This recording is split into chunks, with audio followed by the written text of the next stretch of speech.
아침에 커피 쫙 내려갖고 딱. 안녕하십니까. 곧 봄이 올 것 같아요. 오늘은 무슨 빵을 갈까 이렇게 고민을 했는데 오랜만에 좀 건강한 빵을 한번 해보려고 합니다. 통밀빵을 한번 우리 허가당 여러분들과 해보려고 하는데, 통밀빵은 사실 좀 까다롭습니다. 어떤 분들은 쉽다라고 얘기하는데 준서가 봤을 때는 많이 까다로워요. 약간의 노하우가 필요합니다. 아무튼 오늘은 우리 허가당 여러분들과 통밀빵 가보도록 하겠습니다.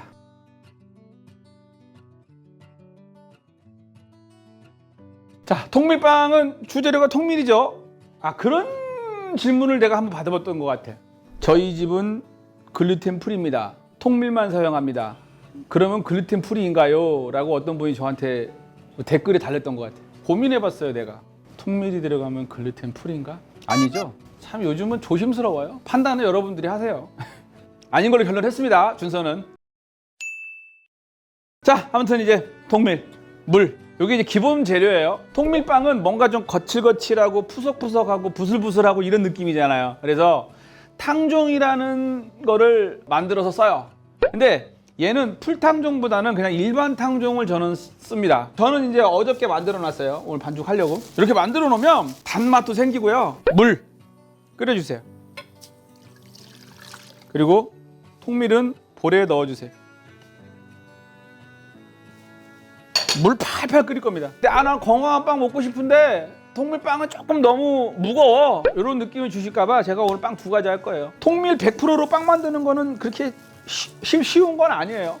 왜 그러냐면 믹싱 자체가 어려워요. 손상전분이 많기 때문에 반죽 치는 것도 굉장히 까다롭습니다. 탕종이랑 중종이랑 틀린데? 안 돼. 대체할 수 없어. 식감이 틀려. 준서가 현장에서 할 때는 그냥 르방만 넣었었어요. 물이 이렇게 끓죠? 그죠? 팔팔 끓었어요. 부어주세요. 중속으로 한 2분 정도 이제 돌릴 거고요. 그러니까 하루 이렇게 냉장 두셔야 돼요. 만드셔서. 예, 그게 포인트예요.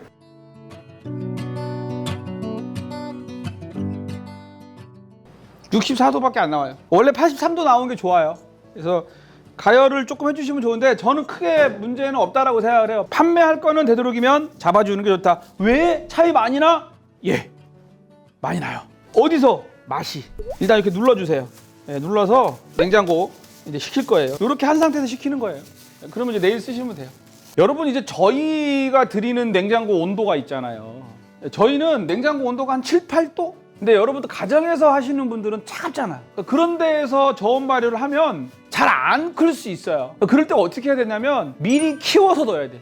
발효를 해서 3도에 보관한 거랑 3도에서 쭉 보관한 거랑은 천지 차이예요. 다음날 크는 게. 한번 커야 돼요. 커야 그 다음날도 커요. 안 큰 건 계속 안 커요. 발효가 안 돼. 그러니까 발효가 된 거는 그 다음날 다시 발효가 돼. 발효가 안 됐어. 이건 계속 안 커요. 오버나이트하고 여러분 저온 발효하고 같다고 생각하시면 안 돼요. 저온 발효는 말 그대로 13도, 15도 정도 되는 데에서 낮은 온도에서 계속 발효하는 거. 오버나이트는 발효를 했든 하지 않았든 그게 문제가 아니라 내일 아침에 나와서 바로 분할하는 거. 그러니까 발효가 목적이 아니라 보관이 목적인 거예요. 저온 발효는 1차 발효라는 발효가 목적이야. 물론 발효도 목적이 있지만 발효가 목적이 아니에요. 그래서 오버나이트는 뭐냐면 밤새 두는 거야. 어디다가? 냉장고에다가. 차가워? 그럼 바깥에다가. 설탕과 버터가 들어갔느냐 들어가지 않았느냐, 1차 발효를 얼마나 했느냐 하지 않았느냐, 냉장고 온도가 얼마냐 낮았냐, 이런 거에 따라서 조금씩 바뀌어요. 근데 그 평균값을 드리는 거야. 바게트 같이 오트리지법을 이용해 오버나이트를 할 거야. 그럼 바깥에서 발효를 하잖아요. 근데 그렇지 않아.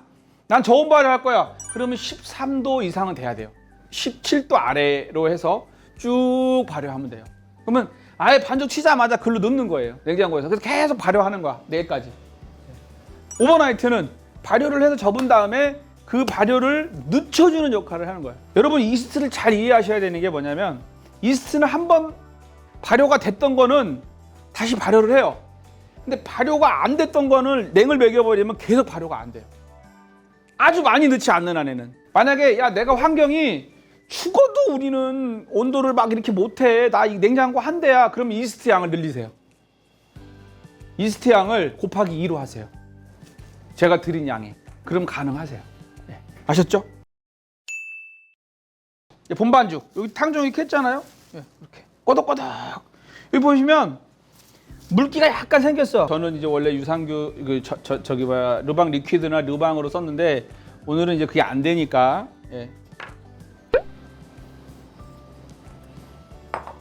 묵은 반죽으로 대신했어요.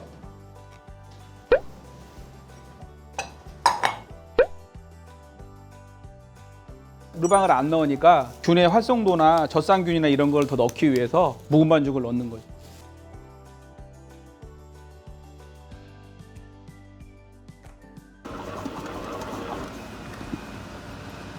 여러분 통밀빵은 딱 물을 부으면은 통밀 자체가 물을 닿으면 점성이 많이 생겨요. 그래서 되게 질어 보이고 그러거든요. 질다고 그래서 덧가루 더 넣으시면 안 돼요. 진 것 같지만 이게 진 게 아니라 탕종이기 때문에 찰기가 있는 거예요. 찰기가 있으니까 이렇게 붙는 거거든요. 이거를 덧가루 같은 거 막 썰어 쓰시지 마시고 되도록이면 이렇게 통에 넣었다가 이렇게 발효 넣으시면 시간이 지나서 발효가 되면 다시 되져요. 통밀 껍질에서 물을 계속 먹어요. 계속. 그래서 원래 통밀빵은 저 같은 경우에는 이스트 안 넣고 이제 르방이나 이런 걸 넣고 6시간, 7시간씩 빵을 하는 거예요. 그러니까 충분하게 껍질이 수분을 먹을 수 있게끔. 그게 덜 거칠하니까. 많이 발효할 거예요. 통밀빵이 펀치를 한번 주셔야 돼요. 밀가루 살짝 뿌리시고 폴딩을 한번 할 거예요. 자, 한 번, 두 번, 세 번 이렇게 접어서 아까보다 되게 탄력이 있어졌죠? 자, 발효. 그 통밀빵 같은 경우에는 발효 시간은 약간 길 수 있어요. 근데 통밀빵의 가장 큰 포인트는 반죽 온도 절대 높으시면 안 돼요.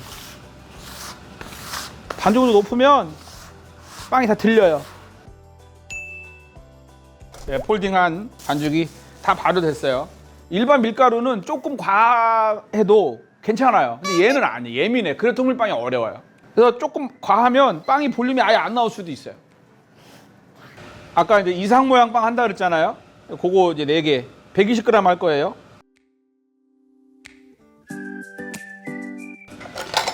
이 빵 되게 잘 달라붙어요. 통밀빵은 특히 탕종으로 하면 잘 달라붙어요, 손에. 그래서 요거를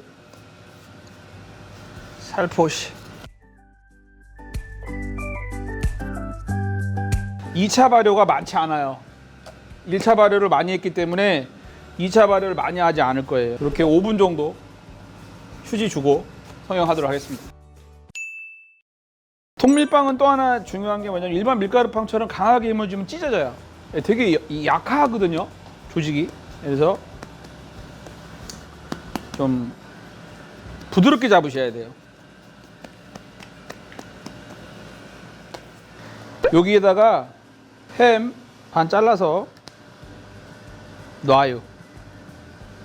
이렇게 겹쳐서 놨죠? 그 다음에 치즈, 크림치즈예요. 크림치즈 밀가루 살짝 묻혀서 짜셔도 되고 저처럼 살포시 말아주세요. 한 번만.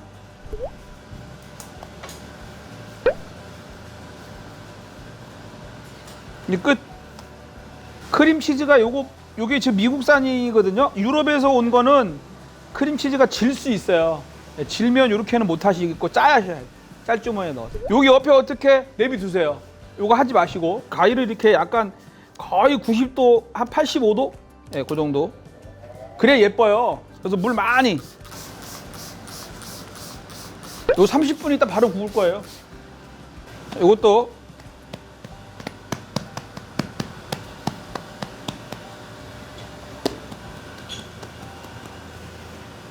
살포시 잡아서 말아주듯이.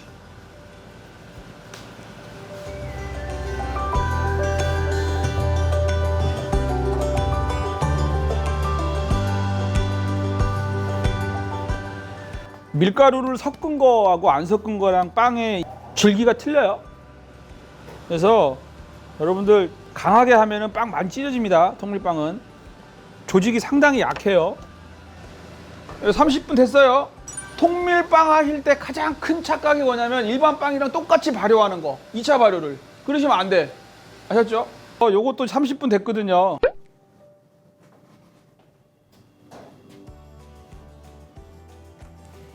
바로 굽도록 하겠습니다.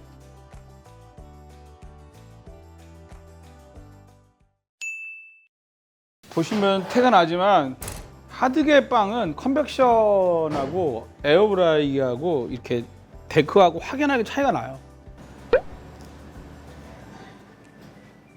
이게 보면 밑불도 컬러가 이렇게 났죠.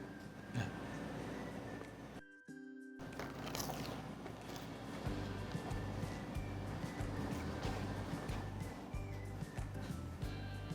이 빵도 개인적으로 되게 좋아하는 빵. 식감이랑 치즈 이런 것 때문에. 통밀빵의 특징은 씹을수록 고소하다는 거.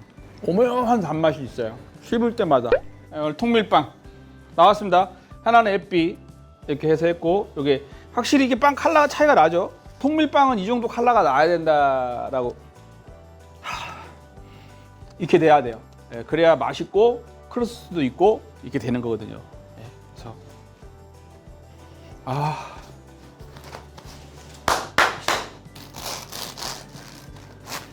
안 달라붙네?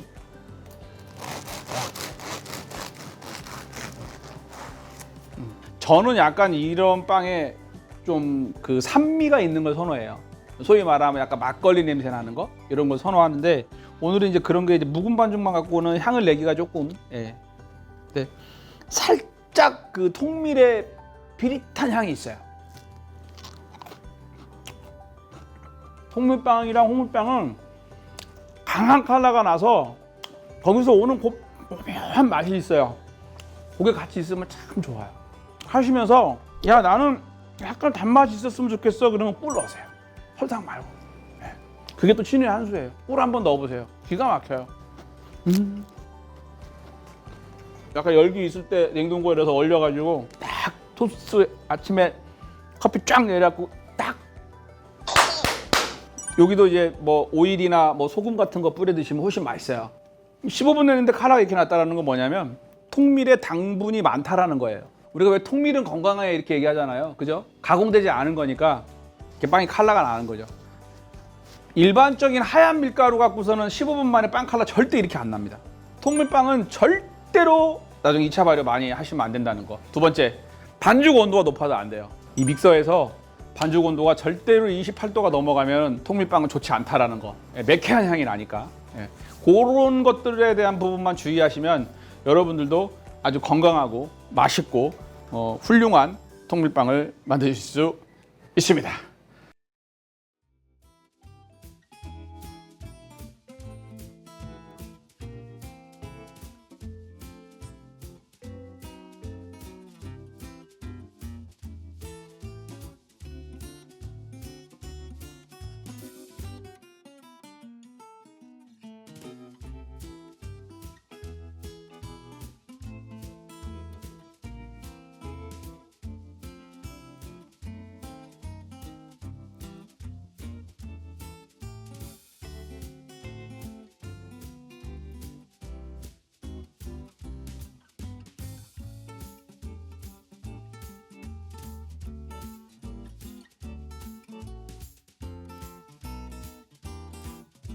자, 오늘도 또 빵준서와 우리 헐떡 여러분들의 빵의 여행이 종착역에 도착했습니다.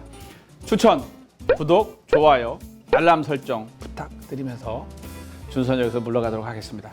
아무튼 빵 한번 또 해보시고 건강한 빵 만들어 보시길 바랍니다. 여러분 안녕히 계세요.